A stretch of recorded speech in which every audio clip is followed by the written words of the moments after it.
শীতকাল আসলেই চারিদিক থেকে বয়ে আসে মিষ্টি নলেন গুড়ের গন্ধ। এই সময় তো আমরা সবাই বাজার চলতি নলেন গুড়ের সন্দেশ খেতে পছন্দ করি।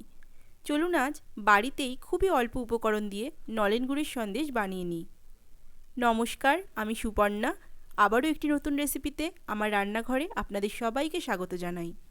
আজকে আমি বানাচ্ছি নলেন গুড়ের সন্দেশ। নলেন গুড়ের সন্দেশ বানানোর জন্য আমি 200 গ্রাম পরিমাণ ছানা নিয়ে নিয়েছি। আপনারা ইচ্ছা করলে বাজার চলতি ছানাও নিতে পারেন বা ঘরেও ছানাটা তৈরি করে নিতে পারেন। ছানার জলটা খুব ভালো করে ঝরিয়ে নিয়েছি। এবার আমি ভালো করে হাত দিয়ে খুব স্মুথভাবে ছানাটাকে মেখে নেব। ভিনিগার দিয়ে বা লেবু দিয়ে আপনারা ছানা তৈরি করে নিতে পারেন। খুব ভালো করে জল দিয়ে ধুয়ে নেবেন, যাতে কোনো টক ভাব ছানার মধ্যে একদমই না থাকে। টক ভাব থাকলে কিন্তু ভালো হবে না। এরপরে খুব স্মুথ করে আমি মেখে নিচ্ছি। যত স্মুথ করে মাখা হবে সন্দেশটা ততই খেতে ভালো হবে।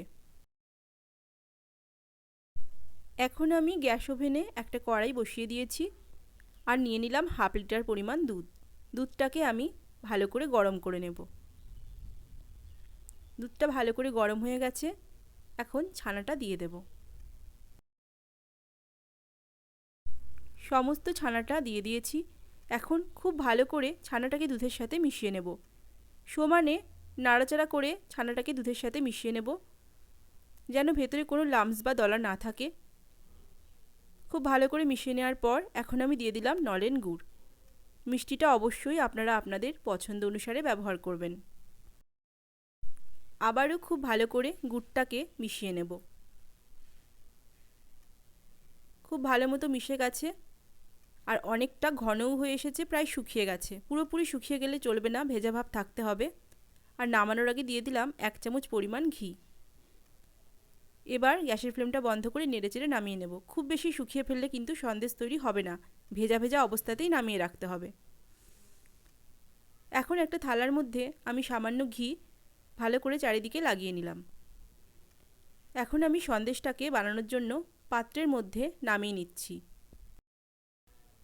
হাতের সাহায্যে আর খুন্তির সাহায্যে চেপে চেপে একটা চৌকো শেপ করে নেব। আপনাদের কাছে যদি চৌকো শেপের কোনো পাত্র থাকে, তার মধ্যেই সন্দেশটাকে নামিয়ে চেপে চেপে দেবেন। শেপ করা হয়ে গেলে এখন আমি পুরো ঠান্ডা হতে দেব। ঠান্ডা না হলে কিন্তু ভেঙে যাবে।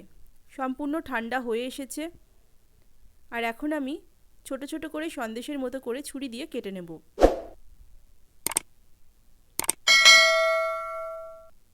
এইভাবে একবার বাড়িতে বানিয়ে দেখুন, আপনাদের খুবই ভালো লাগবে এই সন্দেশটি।